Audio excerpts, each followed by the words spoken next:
People blew up alien ships. Alien guts were all over the space junk. Everyone hid out of fear when humans joined the war. On the bridge of the UES Relentless, Captain Nathan Porter stood. His ship came out of warp space close to the homeworld of the Elysians. The area Elysians were losing a terrible war to the cruel insectoid Brunters. In an urgent plea, the Elysians asked the newly space-faring humans for help. They offered advanced tech in exchange for human troops to fight and die. Nathan's group of humans walked up to the cocky Elysian ships. A commander from Elysium named Primus spoke down to them when he met them. He directed the primitive humans to the back of the fleet formation. Nathan positioned his ships at the front instead. This made Primus very angry. Primus was proud as he watched as thousands of organic Brunter ships struck the front line of humans. He expected the Brunters to quickly kill the humans, letting his Elysians strike from the sides. People would lose the war if they failed here. The Brunters would kill the Elysians next. The future of the galaxy hung on this battle, but Primus was in for a big surprise about human capabilities. There was a lot going on the UES Relentless Bridge while the fight went on around them. Weapons officers shouted out target coordinates while the navigation team deftly maneuvered the ship through the chaos. In the middle of all the noise, an emergency call was heard. The communications officer told Captain Porter, "We're getting an emergency message from an Elysian ship. They are under a lot of fire and need help right away." Nathan looked at the tactical display with narrowed eyes. The Elysian ship that was under attack was on the far side of the battlefield, away from the main battle. Primus's voice could be heard over the comm line, and it was irritated. "Human ships, keep your formation together. We can't afford to split up and let our side get weak." Nathan thought about what he could do for a moment. He knew that going against Primus' direct order could lead to bad things, but the idea of leading friends in need went against everything he believed in. "Helm plot and intercept course to the Elysian ship," Nathan ordered. A message told the Elysians that help is on the way. A small group of human ships fell into line behind the Relentless as it pulled away from the main fleet. They sped toward the stuck Elysian ship, guns ready and ready to fire. What they saw was a scene of complete destruction. The Elysian ship was out at sea, and its body was full of burn marks and big holes. It was surrounded by a swarm of angry Brunta fighters who kept firing at the damaged ship. Nathan told all the ships to form a defense line around the Elysian ship, set up a cover fire to give them a chance to get away. The human ships sped forward, their guns going off in a flash. They surrounded the Elysian ship in a circle of defense and took most of the Brunter attack. The relentless barrage of human firepower forced the Brunters to run away, breaking up their formation. Primus' face appeared on the view screen, his features contorted with rage. "Hey, Captain Porter, what are you up to? I told you straight out to keep the line." Nathan didn't blink when Primus looked at him. "I will not abandon friends in need, Commander. We're here to fight alongside the Elysians, not watch them die." The sensor officer's urgent voice filled the bridge before Primus could answer. "Captain, we have warp signatures coming in. Several Brunter dreadnoughts are coming out of subspace." The view screen changed to show a group of huge Brunta ships, each one much bigger than the human and Elysian ships. Their ships were bristling with weapons, and their very presence seemed to darken the starfield around them. The color of Primus's face faded, and he lost his confidence. "All ships must withdraw right away. We can't go up against those dreadnoughts straight on." Nathan had other ideas, though. "Not true, Captain. We're not running from this fight. The dreadnoughts are directly attacked by all human ships. Target their weak points and keep them off balance." The Elysians hesitated, and their ships shook erratically. They were afraid that the humans' careless actions would end them all. But as they saw the human ships charge boldly toward the bigger monsters, they got a lot of ideas. Reluctantly at first, but with growing determination, the Elysian ships fell in behind their human friends. The battle that followed was unlike anything the galaxy had ever seen.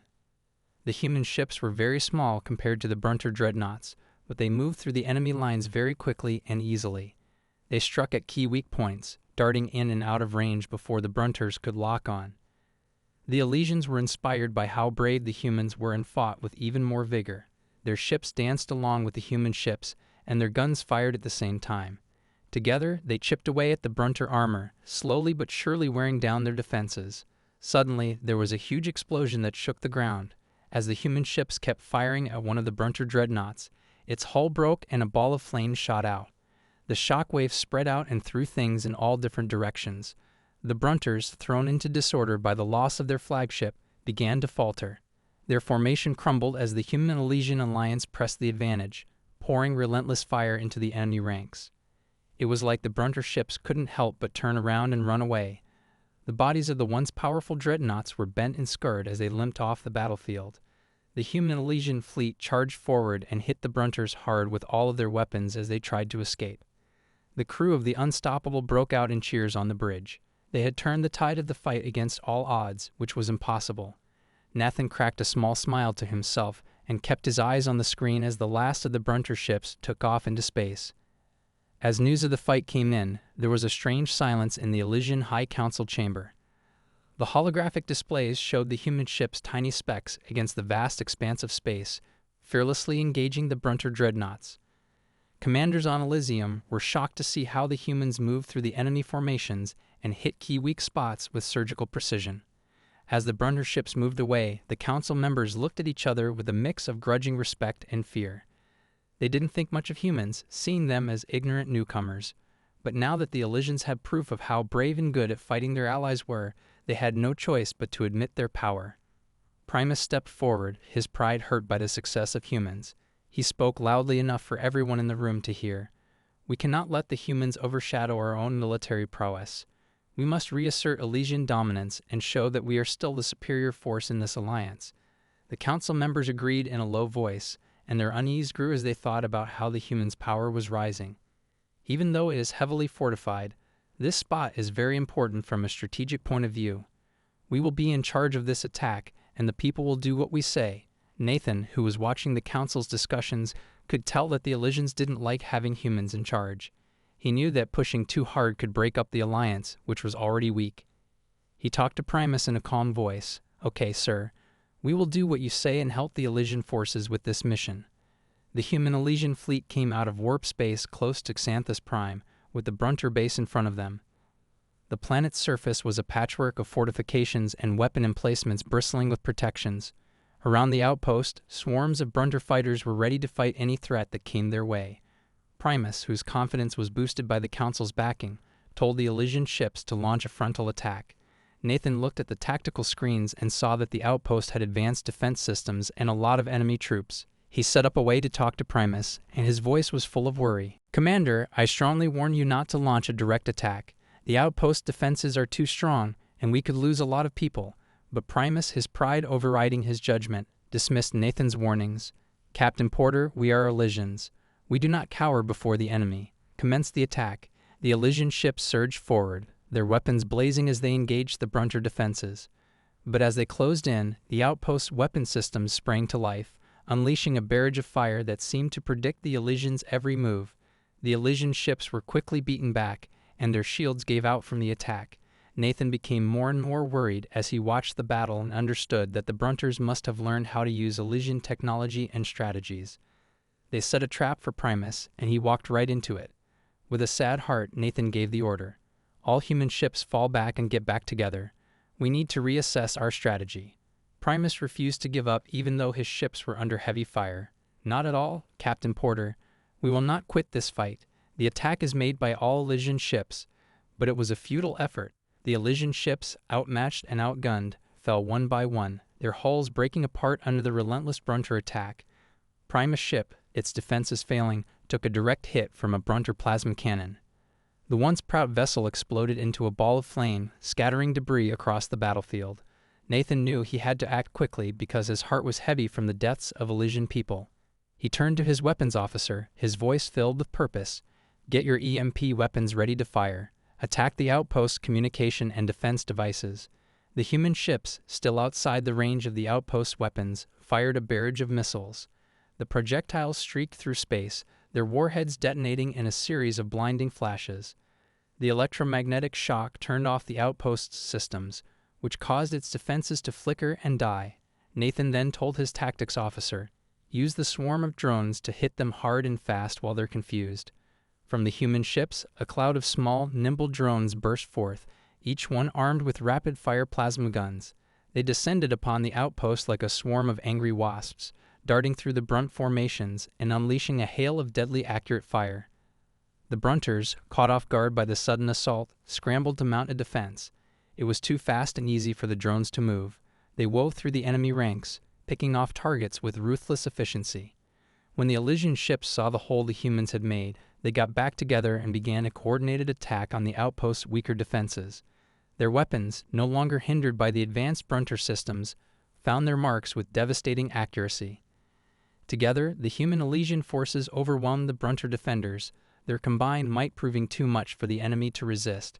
The outpost's defenses broke down, and its walls were reduced to a pile of burning rubble. As the last of the Brunter resistance was crushed, Nathan opened a comm channel to the remaining Elysian ships. "The station is ours. Good job, everyone. We all deserve this win." The Elysians, their ships battered but still intact, recognized the message with a mix of gratitude and solemnity. The cost of their victory was high. Many of their own people died in the battle. But they learned something important about how strong unity is and how powerful human creativity can be. As the human Elysian fleet defended the outpost and started to look at the damage, Nathan couldn't help but feel a mixed sense of victory. They won the day, but it cost a lot.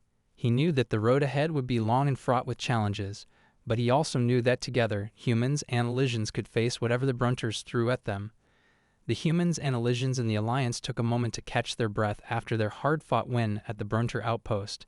Soldiers clapped each other on the back, medics tended to the wounded, and engineers sifted through the wreckage for anything useful. Nathan and his team got to work analyzing the captured Brunter technology, hoping to gain some insight into their enemies' powers. They broke open damaged drones, took apart broken weapon systems, and pored over data cores that had been saved. What they found sent a chill down their spines. "Captain, you need to see this," Lieutenant Ava Patel called out, her voice tight with stress. Nathan rushed over to her workstation where a holographic display showed a number of schematics and technical readouts. "The Brunters, they've been reverse engineering Elysian tech," Eva explained, referring to the telltale signatures. "That's how they've been able to counter Elysian tactics so effectively. Their technology has been changed to match what their enemy has been learning about them." Nathan frowned, his mind racing. But how did they get their hands on Elysian tech in the first place? Ava hesitated, then brought up another set of data. "No, sir, that's not all. Look at these communication logs we found." Nathan leaned in and looked over the information with wide eyes.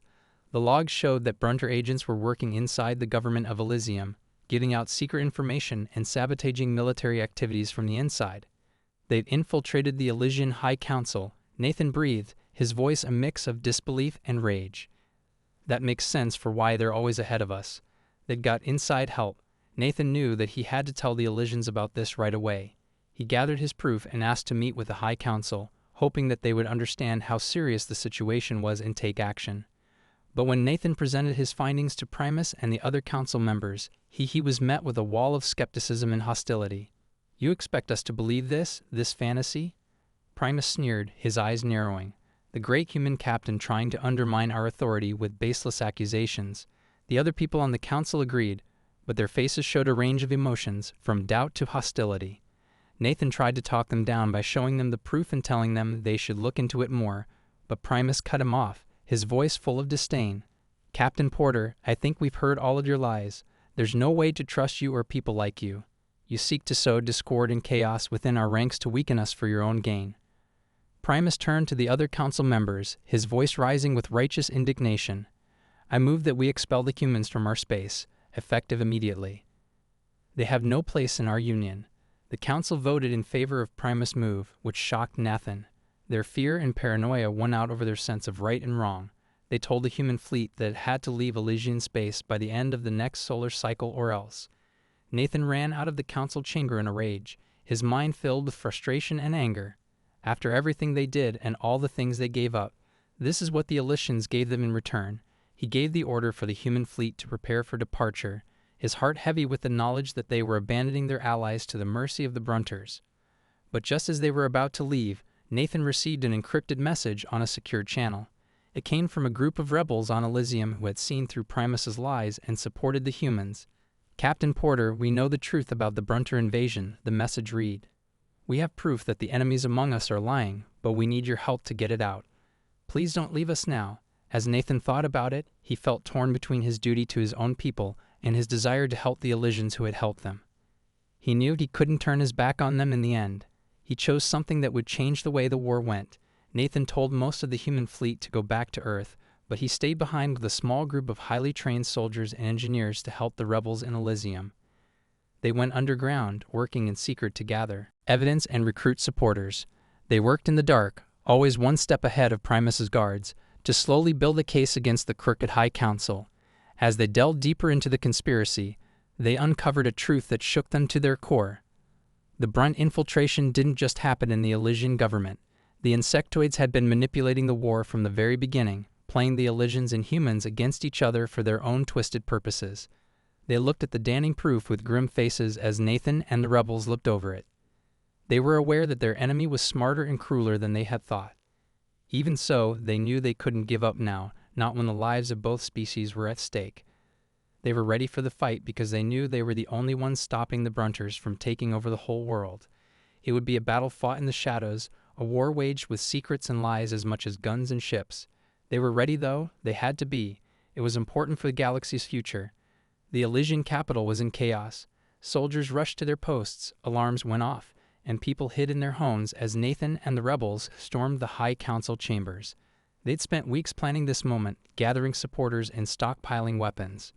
Now armed with the knowledge of the Brunt infiltration, they were ready to strike. Nathan led the charge and killed the guards at the front with his pulse rifle. The rebels came in from behind him and started firing at the council's loyalists. Energy bolts crossed the room, setting the walls on fire and breaking the fancy furniture. Nathan yelled over the noise of the battle, "Go forward. We need to secure the council members." The rebels charged forward, killing a lot of people but slowly making progress. Nathan spotted a group of counselors trying to flee and raced after them, dodging and weaving through the crossfire. He caught up to them in a side hallway and pointed his gun at the Elysians who were hiding. He growled, "Give up, and I won't hurt you." But as he approached, one of the counselors lunged at him with a hidden blade. Nathan responded on instinct, putting a bolt through the attacker's chest. The counselor fell to the ground, dead before he hit the floor. Nathan turned back to the others, his eyes hard. "Anyone else feeling brave?" The remaining counselors quickly dropped their weapons and raised their hands in surrender. Nathan's calm came to life as he rounded up the prisoners. Another officer in charge, Ava Patel, spoke up and said, "Captain, we have a problem.